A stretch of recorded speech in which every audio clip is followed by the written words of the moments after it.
Teresa Brantley didn't seem like the kind of person who would just disappear. She was steady, predictable. She liked her routines. Every other Tuesday night, she worked the overnight shift in the ER at St. Leonora Regional Hospital. She'd kiss her kids goodnight, take her coffee in the same green thermos, and be out the door by 6:30 sharp. The hospital was just 11 minutes away. Enough time for her to mentally prepare, she once said, shift gears from mom to trauma nurse. She clocked in at 7:01 p.m. Security footage confirms it. She smiled at the front desk clerk, made a joke about the vending machine still being broken, and headed toward the ER. It was a quiet night. No major trauma alerts, just the usual. A sprained ankle, a suspected kidney stone, a teen with alcohol poisoning. Teresa handled it all with her usual calm, focused energy. That's what her coworkers remembered most later, how grounded she was, how she never flinched even during chaos. There was nothing unusual about that night. No strange calls, no difficult patients, no conflict between staff. Everything was business as usual until 2:14 a.m. That's the last time anyone saw Teresa Brantley. A fellow nurse, Lauren Hatch, told police she'd seen Teresa walking down the hallway toward the break room. It was a short walk, less than 30 feet from the nurses' station. She was carrying a small folder, probably patient charts, and looked tired but fine. Teresa didn't say anything. She just nodded, like she always did when she needed a minute to herself. Minutes passed, then more. Around 2:45, another nurse noticed that Teresa hadn't returned. A few people assumed she'd gone to the restroom or was stocking meds, but by 3:10 she still hadn't come back. They paged her. No answer. They checked the break room. Empty. The bathrooms. Nothing. The shift supervisor tried her cell. Straight to voicemail. That's when the tone shifted, from inconvenience to concern. Her car was still in the parking lot. Her purse was still in her locker. Her badge, her phone, and her jacket were all missing. At 3:26 a.m., hospital security was notified. They conducted a preliminary sweep of the building. No sign of her. At 4:10 a.m., the on-duty administrator made the call to local police. By dawn, officers were on site, questioning the overnight staff, reviewing footage, and attempting to retrace Teresa's final known steps. According to security logs, her badge hadn't been used to exit the building, and no one reported hearing anything. No struggle, no screams, no slamming doors. It was like she had just slipped out of existence. Detectives focused first on surveillance footage. They pulled feeds from every hallway, every exit, and every break room angle. From 1:30 a.m. to 2:13 a.m., Teresa appeared multiple times, always calm, always moving with purpose, nothing unusual. At 2:14 a.m., there she was, walking down the hallway toward the break room. Her gait was even, her expression was unreadable. Then the footage cuts. Not a fade, a hard jump. 3 minutes later, at 2:17 a.m., the feed resumes. The hallway is empty. To anyone watching, it was like time had just skipped. Technicians initially assumed it was a glitch, but when they checked the backup drives, the same gap was there. 2:14:32 a.m. to 2:17:08 a.m. Missing, cleanly overwritten. Hospital IT claimed it had to be a power hiccup, a momentary recording error. But detectives weren't convinced, especially when they discovered that no other camera, nowhere else in the hospital, had experienced the same interruption. Only the hallway Teresa walked down. That alone might not have been enough to raise flags. After all, machines fail, recorders break. But paired with her disappearance, it was a chilling coincidence. Teresa's husband, Greg Brantley, arrived on site just after 9 a.m. He looked shell-shocked. Officers said he kept repeating the same thing. She wouldn't leave her kids. She wouldn't just go. The staff said the same. Teresa was the kind of person who brought birthday cards for her co-workers. She never missed a shift. She kept extra deodorant and granola bars in her locker for anyone who forgot theirs. Her children, Emma, 14, and Miles, 10, were everything to her. She was the sole provider after Greg's hours were cut at the plant. Leaving without a trace wasn't just unlikely. It was unthinkable. That afternoon, police conducted a full search of the hospital. Every closet, stairwell, and maintenance room. They brought in scent dogs, reviewed phone records, and scoured the grounds. Nothing. There was no sign of a struggle, no blood, no fingerprints out of place. It was as if Teresa had simply stopped existing at the exact moment the cameras went dark. The lead detective would later describe it as one of the cleanest disappearances he'd ever seen. And yet, as the first 24 hours slipped into 48 and then 72, hope began to erode. Her friends circulated flyers. Her family held a vigil outside the ER. Police expanded their radius to nearby highways, woods, and rivers. They searched dumpsters, drains, and storm grates. Every lead went nowhere. The hallway where Teresa was last seen remained in use. Nurses walked that same stretch every night. Some refused to do it alone. They said it felt wrong, like something still lingered there. 15 years would pass before anyone truly understood what happened in those missing 3 minutes. But for now, the hallway remained silent, and the break room door stayed shut. By 7 a.m., the halls of St. Leonora Regional were buzzing with the usual rhythm of handovers, shift reports, and the faint hiss of morning coffee brewing behind the nurses' station. The overnight crew was tired, but unremarkably so. Nothing catastrophic had happened. There was no code blue, no ER lockdown, nothing anyone could point to and say, "That was the moment everything changed." Teresa Brantley was Teresa, just no longer around. Initially, no one panicked. It wasn't uncommon for nurses to step off the floor briefly, especially between waves of patients. Maybe she left early and forgot to clock out. Maybe she ran an errand. Maybe she was helping with intake or covering someone in a nearby unit. People made assumptions. They always do in the first few moments before something feels wrong. But when her name came up during the morning roll call and there was no answer, when her badge hadn't registered an exit, and when someone noticed her car was still in the far lot, parked where she always left it, just under the dim pole light with the flickering bulb, that's when everything started to shift. A few staff exchanged quiet looks. One nurse checked the break room again. Another walked the halls, hoping to find her chatting with a patient or buried in charts. Nothing. The supervisor picked up the phone and tried her cell. Straight to voicemail. Not off, just no ring. That was different. Teresa always kept her phone charged. Her kids sometimes texted her at work. She liked to be reachable, even if she couldn't always respond. When the call failed a second time, a third, then a fourth, the realization settled in. She hadn't just missed a roll call. She hadn't left early. She had vanished sometime in the middle of her shift, without telling a single person. By 8 a.m., the hospital's security office was fully looped in. They pulled badge logs and access history. Teresa had last used hers at 2:09 a.m., opening a medication card in the ER. Then, nothing. No activity, no exit. As far as the system could tell, she was still somewhere in the building. At 8:23, a janitor checked the women's restrooms and supply closets on all 4 floors. At 8:41, the administrator instructed floor nurses to check all unoccupied rooms. At 8:52, Greg Brantley walked through the front entrance, face pale, his hands shaking, demanding answers. He'd already been called by one of Teresa's co-workers, a friend of hers named Natalie, who lived 2 blocks away. The moment she realized no one had seen Teresa since the middle of the night, she made the call. Greg hadn't heard from her either. She never came home. He tried to sound calm when he asked if maybe she'd worked a double, but he already knew the answer. Something was wrong. Deep down, he knew.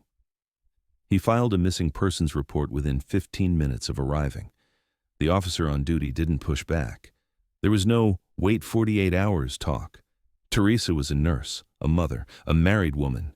She hadn't taken a vacation and hadn't expressed distress. Her disappearance was immediate and disturbing. Police were on site by 9:20 a.m. They walked the same hallway Teresa had last been seen in, pausing outside the break room, examining exit doors and speaking quietly with staff. One detective leaned on the desk at security, scanning the badge logs and camera feeds. When they reached the 2:14 a.m. mark, they watched Teresa walking calmly toward the break room. Then watched the screen jump ahead to 217, showing the same hallway now empty. It wasn't subtle. It wasn't a corrupted frame or a flicker. It was a clean cut. 3 full minutes. Gone. Detectives requested all backup footage, motion sensor logs, and even temperature fluctuation reports from the server room.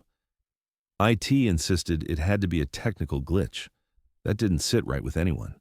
The fact that the only camera affected was the one focused directly on the last place Teresa was seen only deepened the unease. By midday, the entire hospital became part of the investigation. Officers sectioned off key areas, quietly conducted interviews, and worked their way through a growing list of maintenance access points and service tunnels. No blood was found, no personal items, no clothing, nothing that pointed to a struggle. That afternoon, scent dogs were brought in from the neighboring county. They swept every hallway, closet, and stairwell. One dog hesitated near the third-floor surgical wing supply closet, but didn't alert. It was noted, but ultimately led nowhere.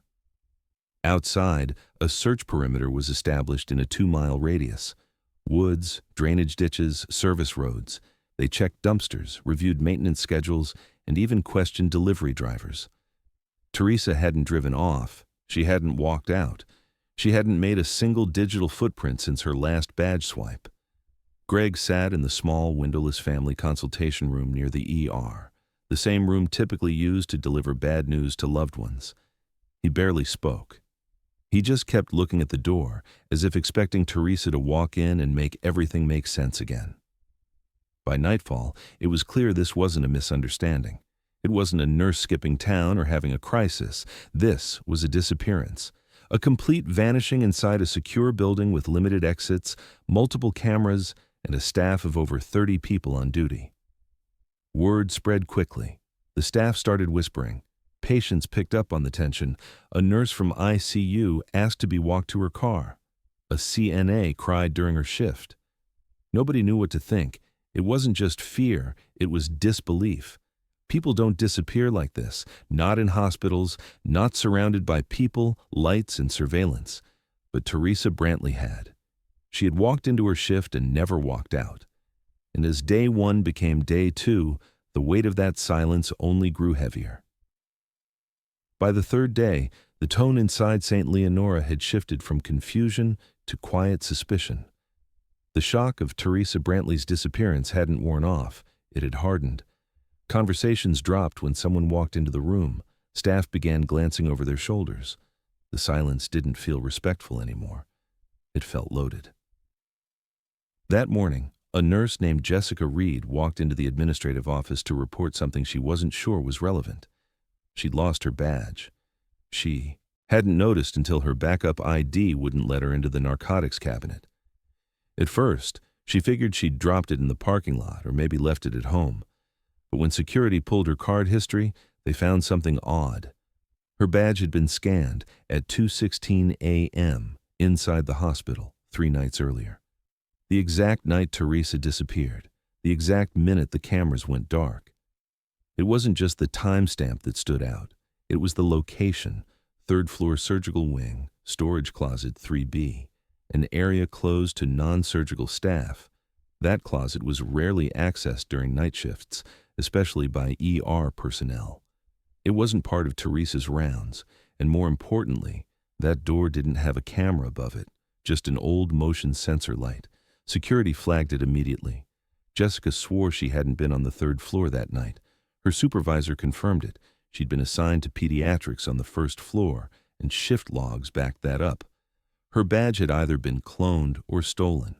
The implication was clear. Someone had access to her credentials and used them when Teresa vanished. Detectives asked for a full printout of all card scans between 2 and 2:30 a.m. Out of hundreds of employees, only 5 badge entries occurred in that window. 2 were janitorial staff checking in on sanitation logs. 1 was a nurse checking medication for a post-operative patient. And then, at exactly 2:16:07 a.m., Jessica Reed's badge unlocked storage closet 3B. The door opened. 15 seconds later, it closed. No one reported hearing anything unusual. The closet itself was standard, 5 feet wide, 8 feet deep, with wire shelving stacked high with sterile supplies, gauze, scalpels, gloves, scrubs, a fire extinguisher, an old mop bucket shoved in the corner. Nothing stood out, no overturned boxes, no drag marks on the floor, no broken shelves. But the access during the exact 3-minute gap in footage couldn't be ignored. Crime scene techs swabbed the door handle, shelving, and flooring. No blood, no latent prints. Everything came back clean. Too clean, in fact. One forensic analyst noted that the door handle had recently been wiped with industrial alcohol. Not the rest of the door, just the handle. When questioned, Jessica broke down crying. She told detectives she didn't care about the investigation. She just wanted to know if Teresa had suffered. The two had worked together for nearly 5 years. They weren't best friends, but they trusted each other. She kept saying the same phrase. She wouldn't just leave. She wouldn't leave her kids. Investigators now had their first theory grounded in evidence. Teresa had been lured, coerced, or taken toward that closet. Someone used Jessica's badge to gain access. The storage room offered privacy. It was isolated. No cameras. And it was only a few doors down from a service elevator. They checked the elevator logs. No unusual movement was detected. But those elevators had no camera coverage either. Attention turned inward.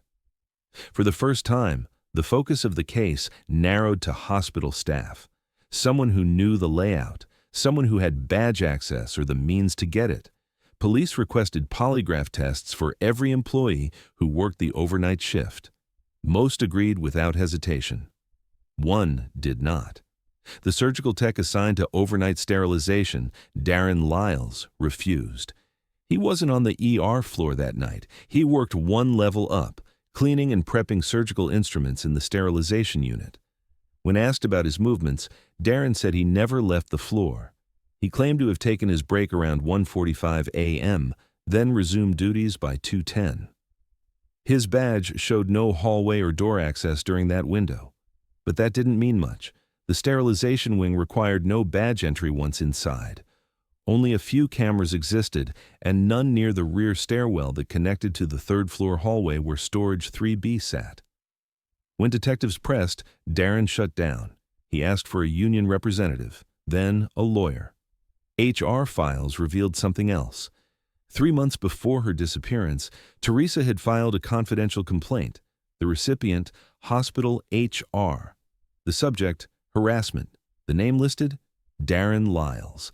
The complaint never escalated. According to records, it was handled internally. No formal action was taken. Darren wasn't disciplined. Teresa never followed up. Co-workers remembered a few tense shifts after that. Teresa seemed quieter. She kept her breaks short. One nurse recalled her mentioning she didn't like being on the floor alone during overnights anymore. But when asked why, she just shrugged it off. Now, that silence took on new meaning.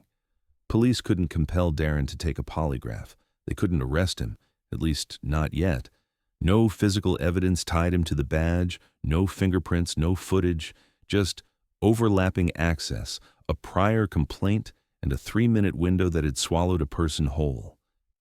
Still, they pushed. They pulled Darren's time cards, searched his locker, interviewed every colleague on his floor. Nothing. Clean slate. No witness saw him leave his area. No proof he ever walked those halls. Just a growing sense that something wasn't right. The hallway where Teresa was last seen had gone quiet. Staff avoided it when they could. The break room stayed empty most nights. Some whispered that Teresa never left the building. Others believed she'd been taken out piece by piece, hidden in linen carts or trash bins, slipped past checkpoints during shift change. But one theory now dominated every conversation. If someone had the key, the access, and the time, it had to be someone inside. And someone inside still knew exactly what happened behind that door at 2:16 a.m. In the weeks that followed Teresa Brantley's disappearance, the list of potential explanations grew thinner. Random abduction no longer seemed plausible.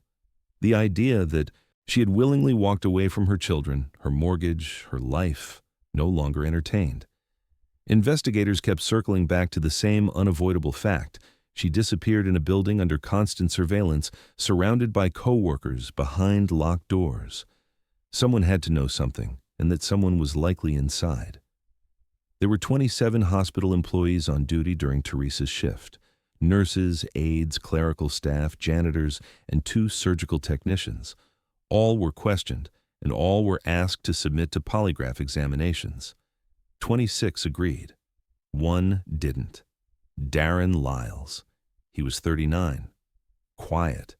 Kept mostly to himself. A surgical technician assigned to the sterilization wing on the 2nd floor. He'd worked at St. Leonora for almost 6 years.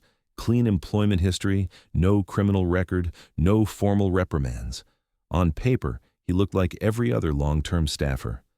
But on the 3rd day of questioning, someone in Human Resources flagged an internal report buried deep in his file.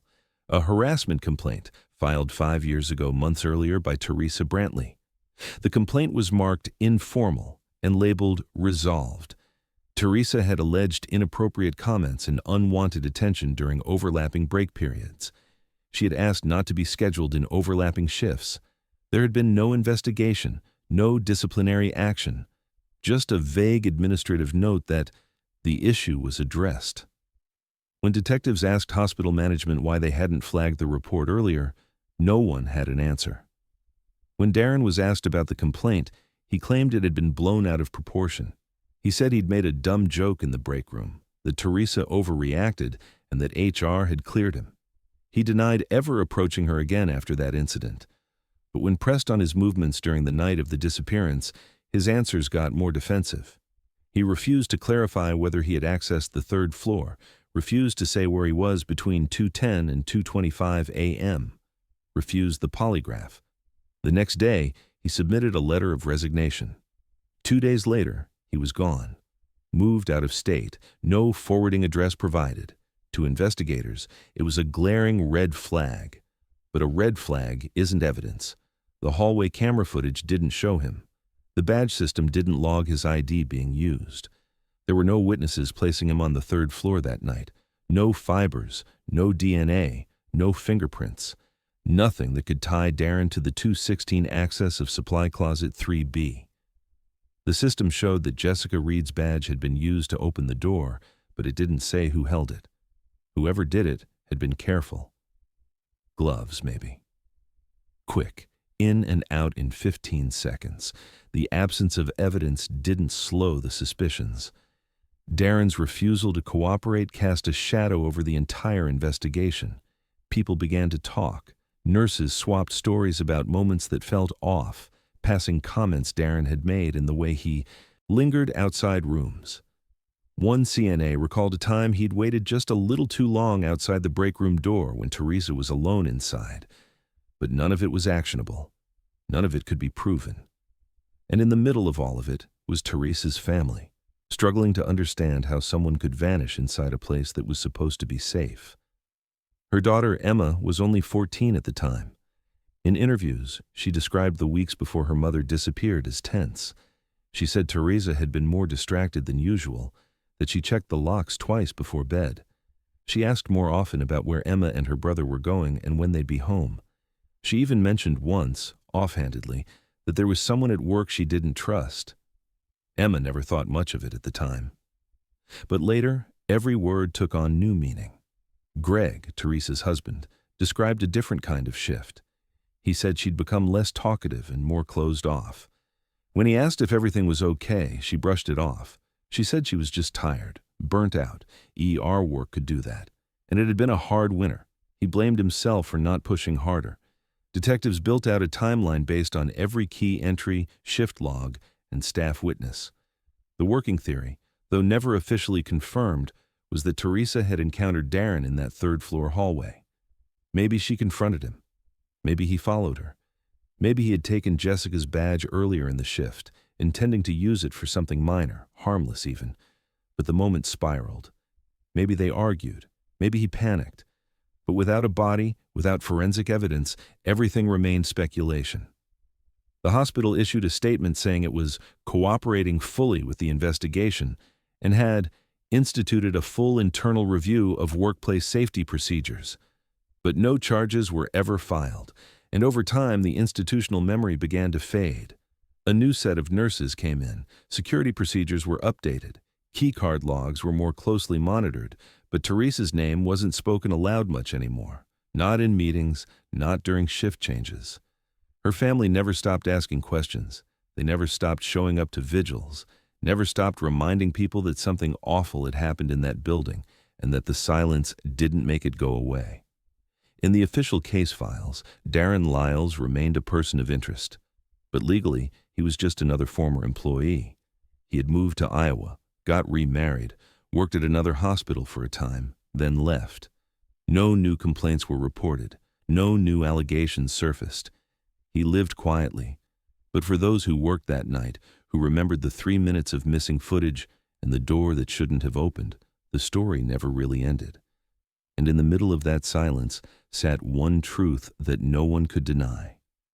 If someone inside had done this, had taken Teresa, then they had done it in full view of 26 people and made it look like nothing at all.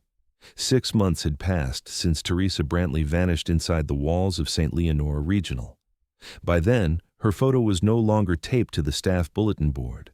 The flyers that once hung near the entrance had curled at the edges, weathered from exposure, and some were quietly taken down. New hires came in who hadn't known her. Schedules rotated. The rhythm of hospital life moved forward, as it always does, even when something unspeakable lingers just beneath the surface. Administratively, the case was still open, but behind closed doors, priorities had shifted. The hospital's legal team began pushing for closure, not in the courts, but through paperwork. By early July, less than 7 months since Teresa's disappearance, their insurance carrier extended a settlement offer to the Brantley family. No admission of wrongdoing, just a payout, framed as a gesture of compassion, a form of resolution. Greg Brantley refused. He didn't want money. He wanted the truth.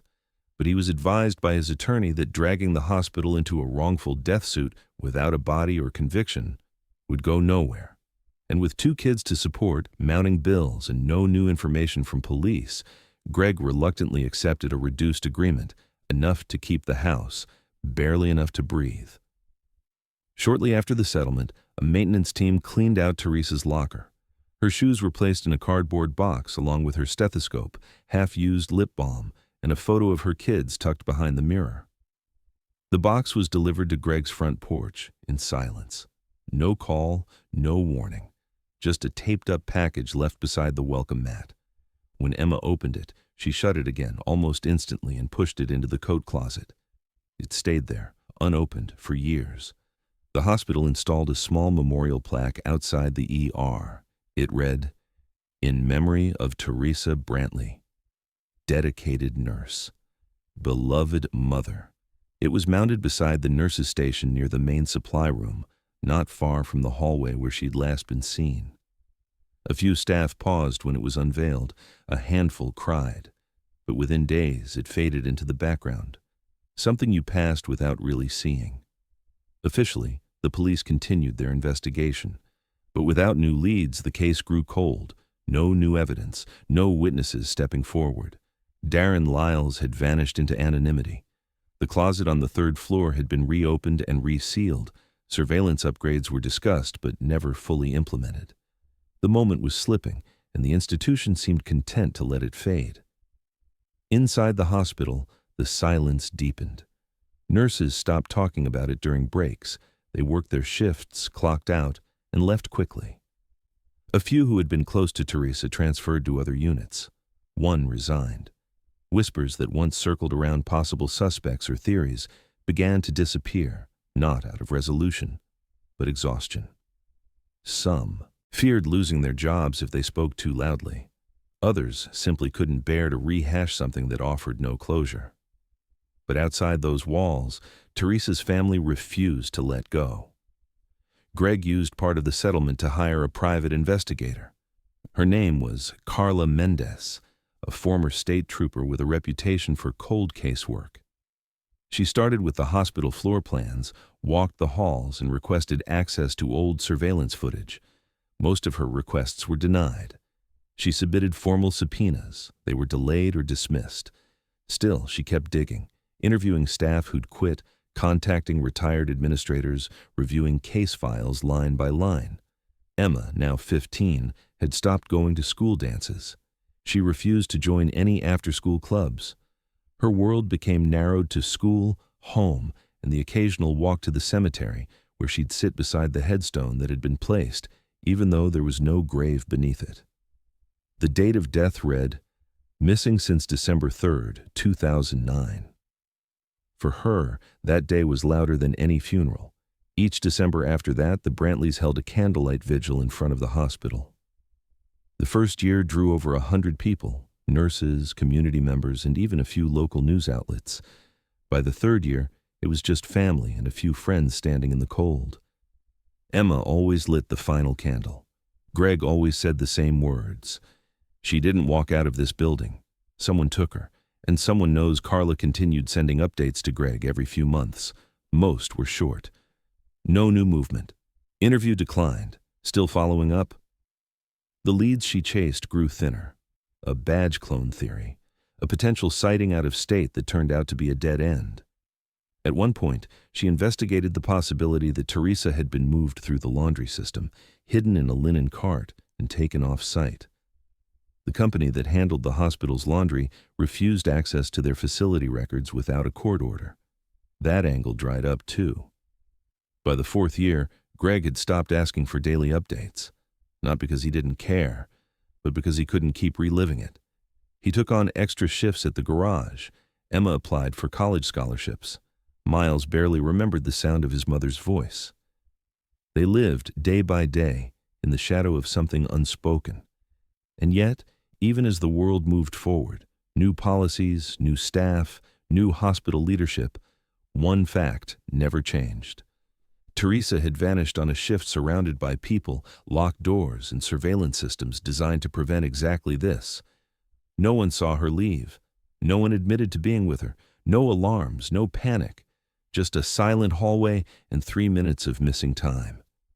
And while the hospital might have preferred to close the book, outside its walls, a father, a daughter, and a stranger with a badge still kept turning the pages, waiting for the part where everything finally made sense. By 2017, most people had stopped talking about Teresa Brantley. The headlines were long gone.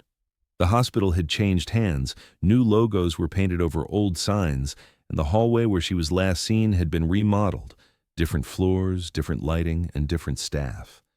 It was as if the building itself was trying to forget, but one person wasn't interested in forgetting. Carla Mendez had spent nearly 20 years in law enforcement, most of them as a state trooper specializing in missing persons. She retired early, not by choice but by necessity, after a workplace injury ended her ability to work in the field. But she didn't stop investigating. She transitioned into private work, quietly, low profile, and pro bono when she could. That was how she found the Brantley case. Greg had posted a message on a local cold case forum, mostly out of desperation. It was brief. He wasn't asking for money, just someone to look at again, someone who didn't work for the hospital, who didn't wear a badge with ties to the department that had let the leads go cold. Carla didn't respond right away.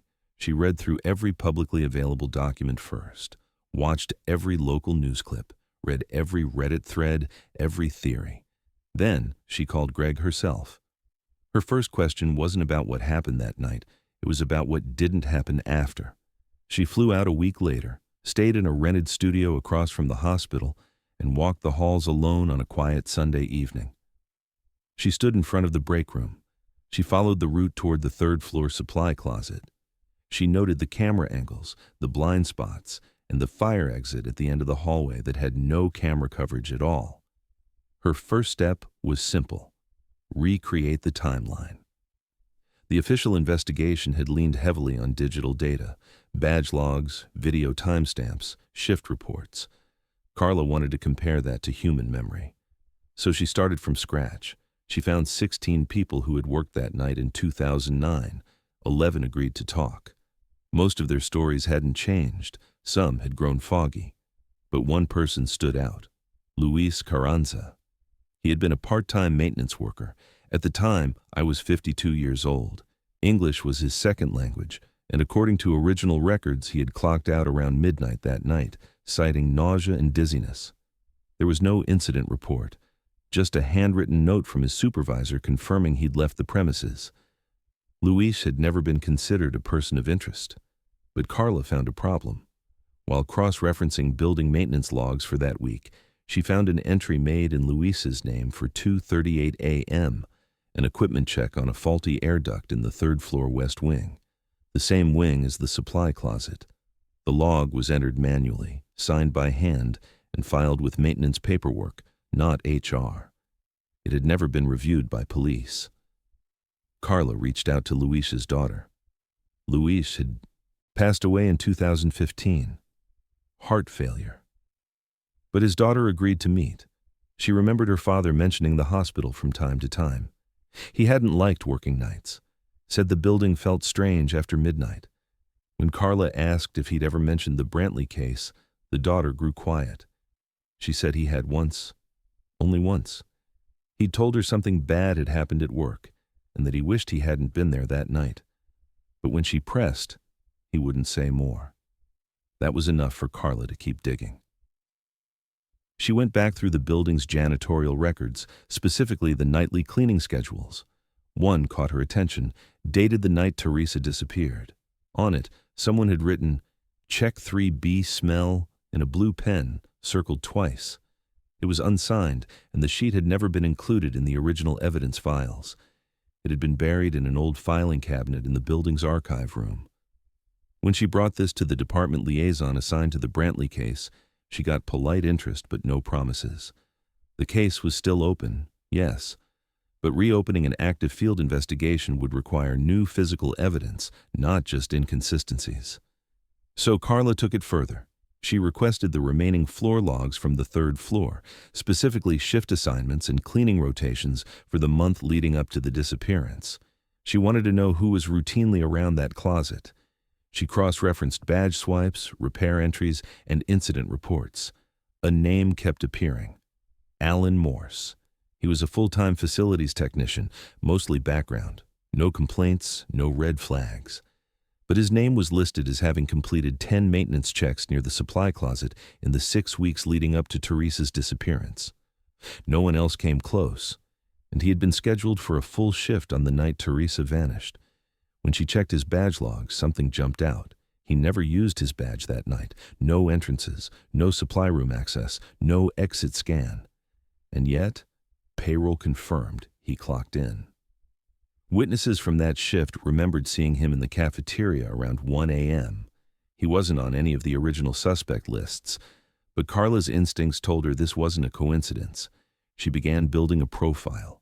Quiet, long-time employee, familiar with every mechanical space in the hospital. No need for surveillance avoidance. He knew where the blind spots were. He wouldn't need to force open a door. He had access, trust. But the most unsettling part? He was always near that closet. And yet in every official statement, every internal review, Alan Morse's name had barely been mentioned. Carla now had 2 men, one who left the state under suspicion, one who had stayed in plain sight. Neither was convicted, neither cleared, both connected to a window of time that still couldn't be explained. And somewhere, behind one of those doors, she believed, was the truth. In February of 2023, St. Leonora Regional Hospital began a long-overdue remodeling project. The surgical wing on the third floor, which had remained largely untouched since 2009, was scheduled for partial demolition. The upgrades were standard: new flooring, updated ventilation, and fire suppression systems. No one involved in the planning had any reason to think about Teresa Brantley. To most, her name had faded into hospital lore, a mystery from another era. The third-floor supply closet, 3B, was scheduled for removal. Blueprints indicated that behind the shelving unit was a solid wall and concrete support. But when demolition crews arrived on site and began dismantling the back wall of the closet, something unexpected happened. A section of drywall, marked incorrectly in the original plans, gave way with less resistance than it should have.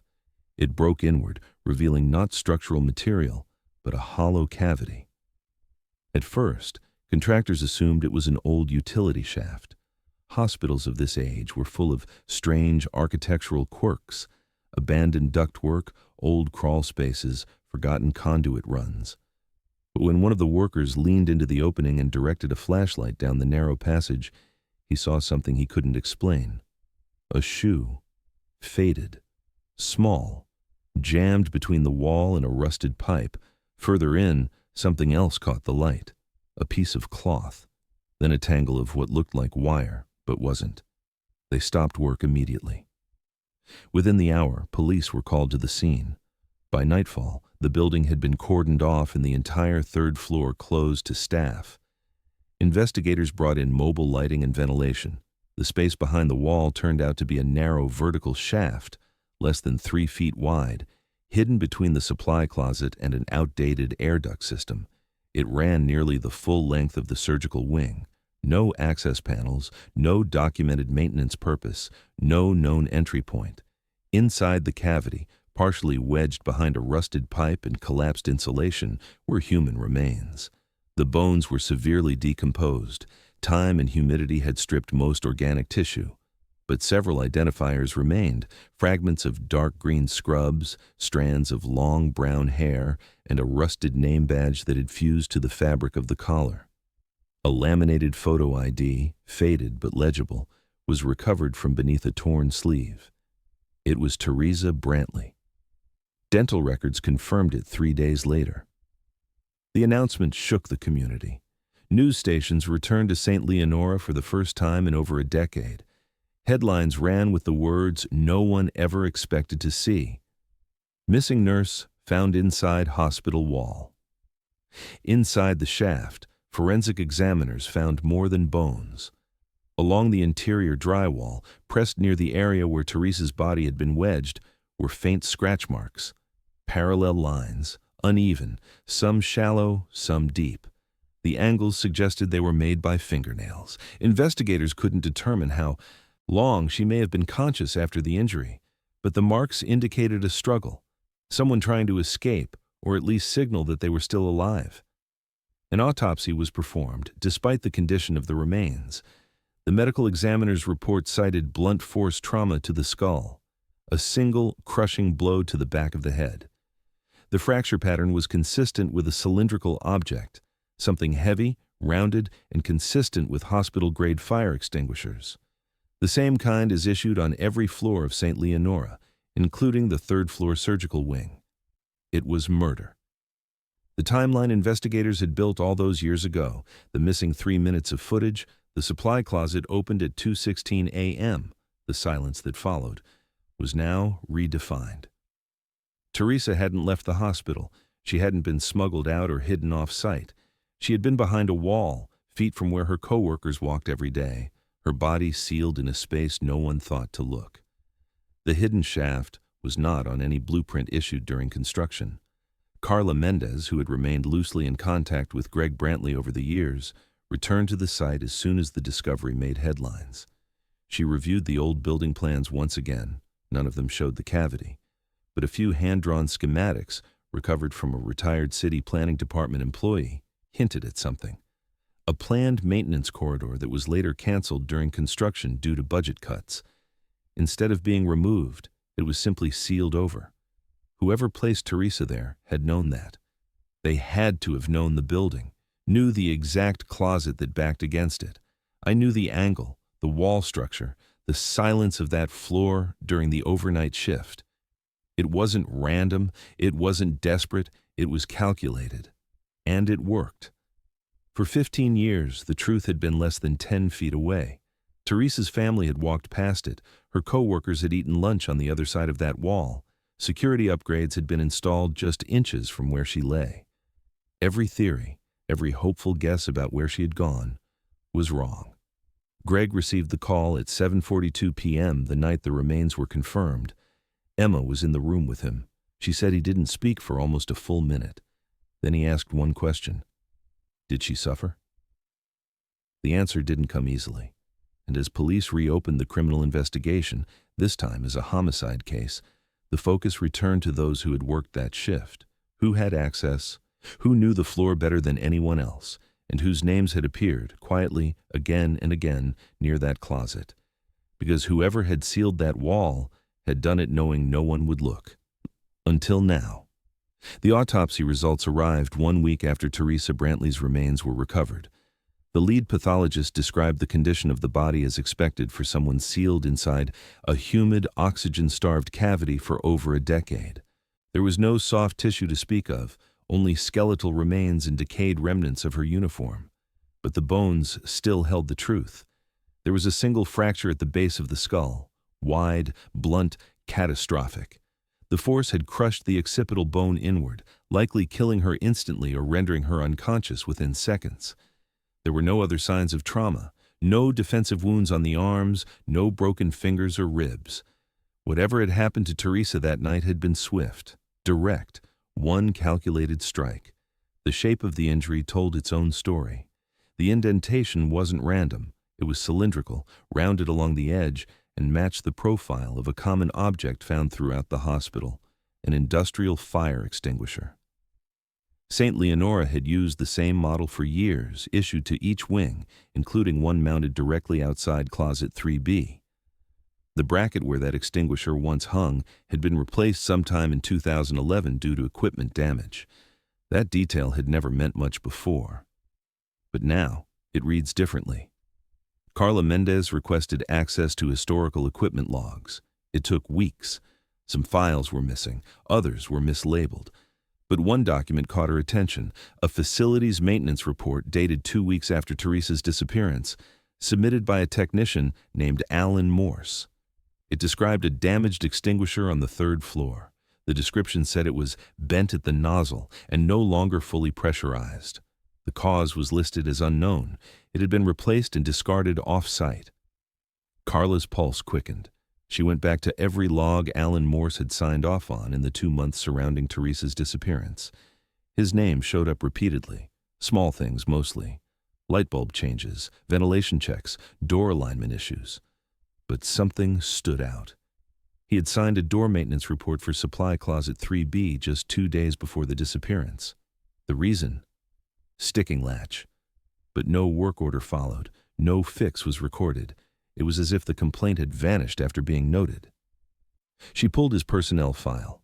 Buried inside a dated printout was a list of employees authorized to carry universal access keys, old-school metal ones that overrode electronic badge systems. Only 5 people had them in 2009. Alan Morse was one of them. It wasn't illegal. He was in maintenance. But the key, combined with his late-night access and consistent presence on that floor, formed a picture that had never fully come into focus until now. When Carla presented her findings to the local authorities, the lead detective on the cold case went quiet. They'd looked at Morse before, briefly. He had told them he wasn't on shift that night, that he'd called out sick. At the time, it matched HR records, but those records had never been cross-verified with the janitorial schedules, which Carla had unearthed. One internal memo listed him as a substitute for another tech who had an emergency family matter. That change was never reflected in the digital logs. Alan Morse had been there, on shift, in the building, the same night Teresa vanished. And now, he is dead. In 2020, Alan suffered a heart attack while driving through rural Arkansas, where he had moved after retiring in 2014. He lived alone in a small trailer outside a forgotten county. No spouse, no children, no known next of kin. His death went largely unnoticed, except for a local obituary with a 2-line summary. Alan L. Morse, age 67, retired maintenance technician, died suddenly, no services. When authorities returned to the DA's office with Carla's findings, they were met with sympathy and frustration. Posthumous charges could not be filed.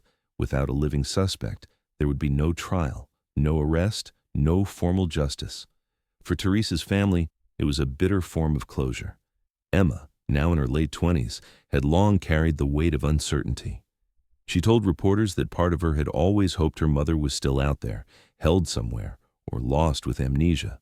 Any explanation that didn't involve a wall and bones and silence. But once the reality settled in, once the forensic team handed over the final autopsy report, She said what haunted her most wasn't how her mother died. It was how many people had walked past that door, knowing something didn't feel right, and never looked closer. Greg didn't speak publicly for days after the report was finalized. When he finally did, his voice cracked. He said the word that came to mind was preventable. Not only the death, but the years of not knowing. The trail of overlooked logs, unreported shifts, misplaced badge data, and closed-off access points. All of it could have been enough if someone had just kept looking. Teresa's ashes were finally interred in a quiet family plot outside town. The headstone was updated. The date of death now read, December 3rd, 2009. No formal charges, no courtroom, no verdict. But there was something else. Truth. Pieced together over years, file, by someone who hadn't known Teresa at all but refused to let the story end without answers. And yet, even as the puzzle finally seemed complete, Carla couldn't shake a single gnawing question. Alan Morse had the key. He had the access. He was on site. But why? Why her? And why that night? That answer would only come later, inside a locked storage unit filled with things no one was supposed to find. Just when it seemed like the story had reached its end, Carla Mendez found herself staring at another door, one not sealed behind drywall, but locked with a rusted padlock on the edge of a forgotten highway in northern Arkansas. After Alan Morse's death, what remained of his personal belongings had been moved to a rented storage unit under his name. The contents were untouched, paid up through auto-renewal until his bank account ran dry. The unit had sat dormant for nearly 3 years. No one had come to clean it out. No one even knew it existed, until Carla found a line item in a public probate filing. It was listed simply as Private Contents Storage 10 by 15. The authorities were called in to assist.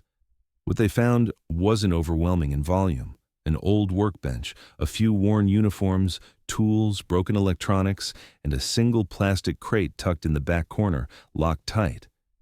Inside that crate, beneath layers of dust, were personal items that didn't belong to Morse.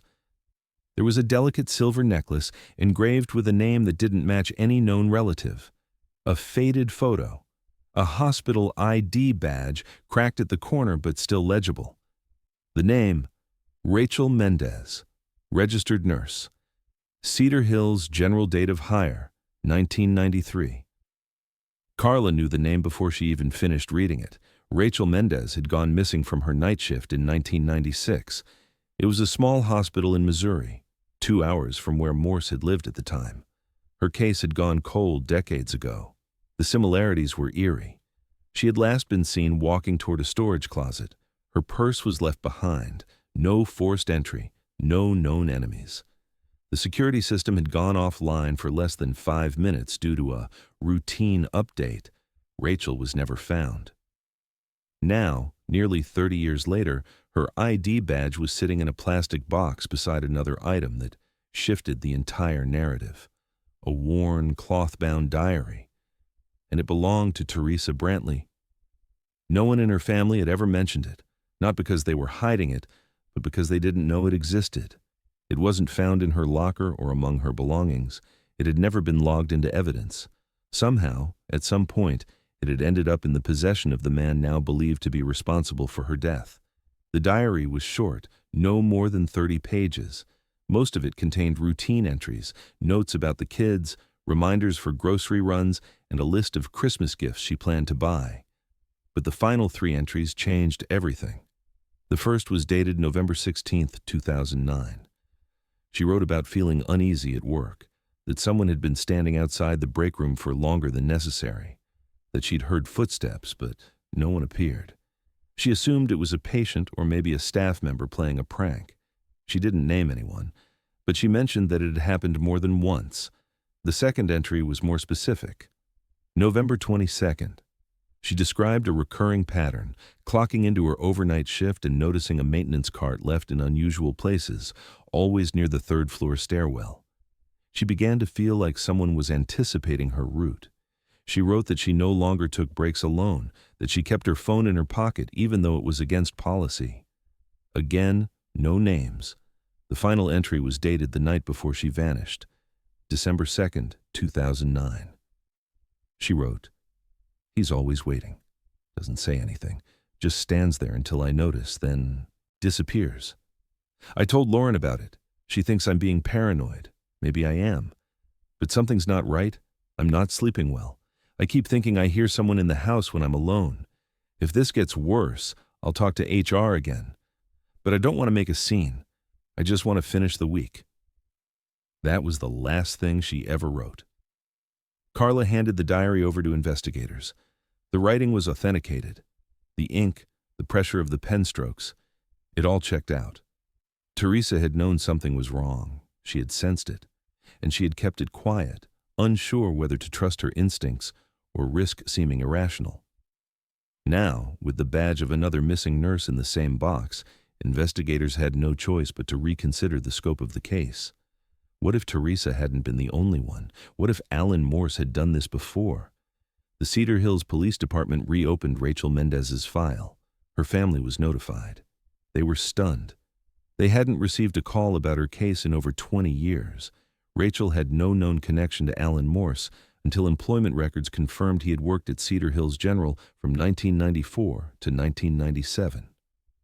The overlap was undeniable. Neither Cedar Hills nor St. Leonora had ever flagged Morse during background checks.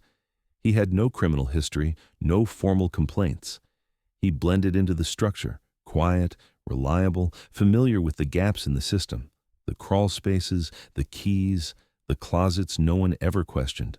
The possibility that Teresa wasn't his only victim turned a closed-door murder into something else, something calculated, patterned. The cold case unit began reviewing employment rosters from Morse's entire career.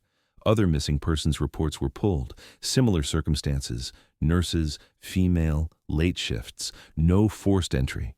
Teresa's death had always felt personal, but now it seemed chillingly methodical. For 15 years, the supply closet 3B was just a door. Staff walked past it, leaned on it, joked about its broken latch, and opened and closed it hundreds of times.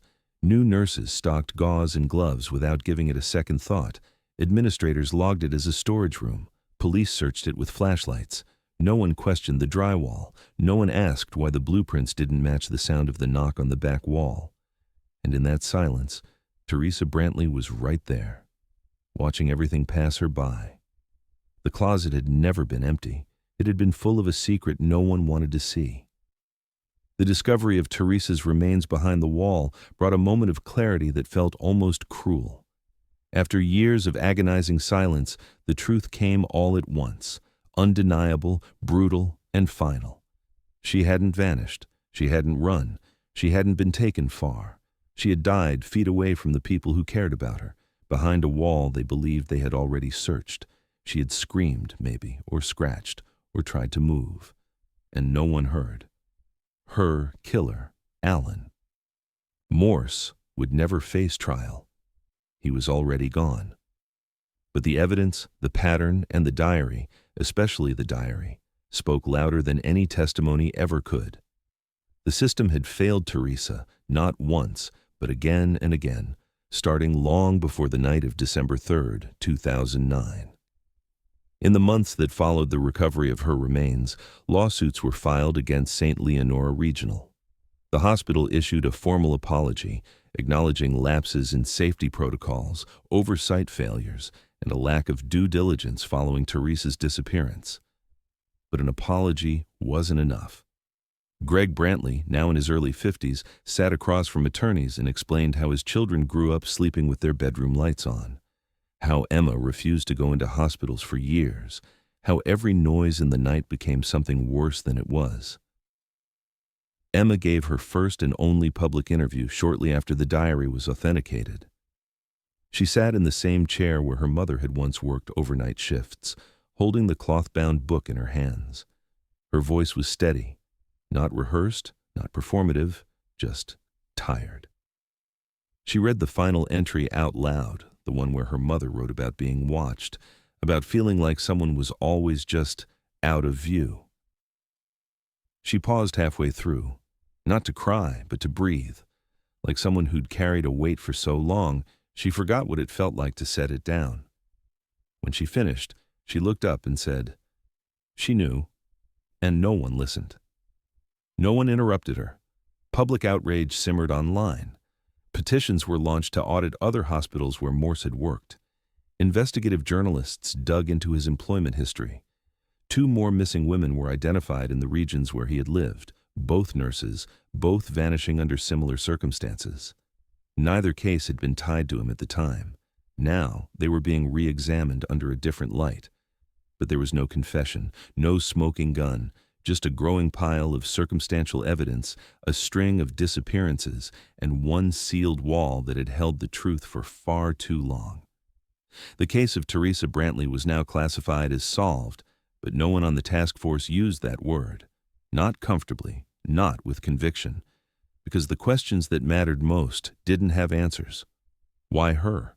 Why that night? And how many closets like that still exist? Hospitals are built to save lives, not take them. But like any institution, they're also designed to protect themselves. Policies, procedures, silence. They survive by keeping the machinery running, even when something inside it is broken. Teresa wasn't the only woman to disappear inside one, and the more investigators looked, the more they saw how easy it was for a quiet man with a key and a uniform to slip through the gaps. Carla Mendez retired from investigative work for good after the Brantley case was closed. She said she felt like she had finished something, but not in the way she wanted. She still wakes up sometimes thinking about that hallway, about how close everything had been, about the walls. We assume they are just walls until they aren't. The supply closet has since been gutted, rebuilt, and converted into an office. The drywall's new. The shelving was replaced. The door is still labeled 3B, but no one stores anything in there anymore. Some staff still avoid walking past it altogether. They don't say it out loud, but everyone knows why. There are places in that building that feel different now, even with new paint, even with new leadership. Teresa's ashes were buried beside her parents in a small cemetery just outside of town. The headstone reads, "Beloved Mother, Trusted Nurse." Finally found Greg visits every Sunday. Emma less often, but when she does, she brings the diary. Not to read it again, she has it memorized, but just to hold on to something her mother wrote with her own hands. Justice, in the end, was quiet. There was no trial, no verdict, no breaking news segment with a dramatic conviction. There was only a wall, a closet, and a secret that took 15 years to breathe. And somewhere, in another town, another hospital, another building with blind spots and faulty blueprints, someone else's story may still be sealed behind drywall, waiting. And if the evidence inside that box was any indication, she might have been the only one who saw him coming.